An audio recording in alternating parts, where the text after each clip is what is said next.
Let me close with this. Back in 2009, during the so-called Great Recession, the president asked me to be in charge of managing that piece, then President Trump. Excuse me, Freudian slip. That was the last president. He caused, anyway, that was President Obama when I was vice president.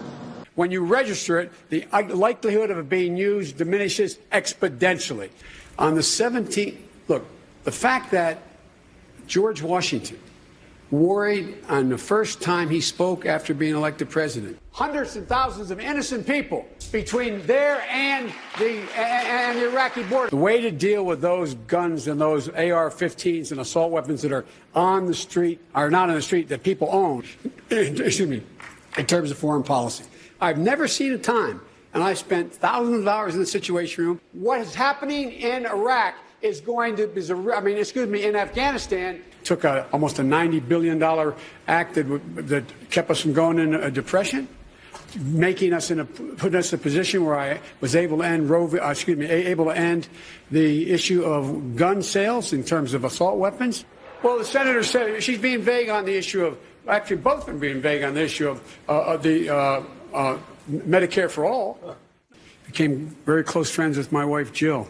Visited our home. He was there with his children. So for God's sake, get up. Get up and remember, this is the United States of America. There's nothing we've been unable to do when we decide we're going to do it. My name's Sitza Gofard. I'm a senior at the college, and I'm the vice president of the student body here.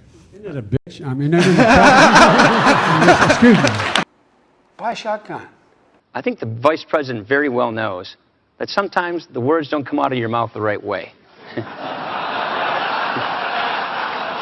But I always say what I mean. That if I wanted to be president of the United States, I could be vice president. I never make any big gaffes. I mean, you guys love saying that about me. But often his handsiness and comments No dates to your 30.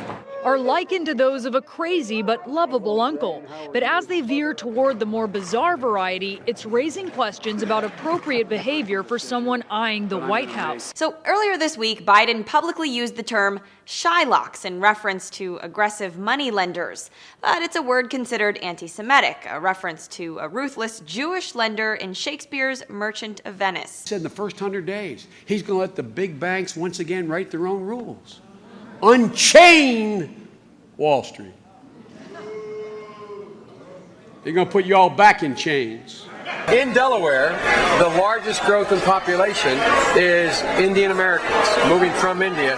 You cannot go to a 7-Eleven or a Dunkin' Donuts unless you have a slight Indian accent. I'm not joking. Once again, the curse of Biden strikes. I've gotten to know you well enough. You want me to stop because I'm embarrassing you.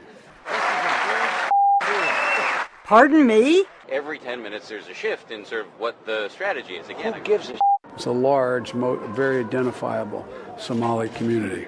There's an awful lot who are driving cabs and are friends of mine, for real. I'm not being solicitous. I'm being serious. Only 15 Somalis live in the entire state, according to the Census Bureau. And Wilmington cab drivers told CNN they knew of no Somalis driving taxis. The vice president called the Crown Prince of Abu Dhabi today to clarify remarks he made last week during a forum at Harvard. Our biggest problem is our allies. I said, Jill, if there's ever a problem, just walk out on the balcony here or walk out, put that double-barrel shotgun and fire 2 blasts outside the house. All this stuff about how different Barack Obama is, they're just not used to somebody really smart.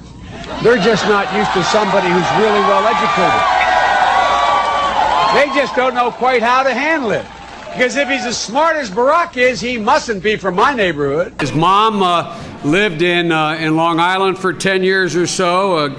God rest her soul. And although your mom's still alive as your dad passed. God bless her soul. A man who will be the next president of the United States, Barack America. It happens to be, as Barack says, a 3-letter word, jobs. J-O-B-S, jobs. Now is the time to heed the timeless advice from Teddy Roosevelt. Speak softly and carry a big stick. End of quote. I promise you, the president has a big stick. Buy a shotgun. buy a shotgun.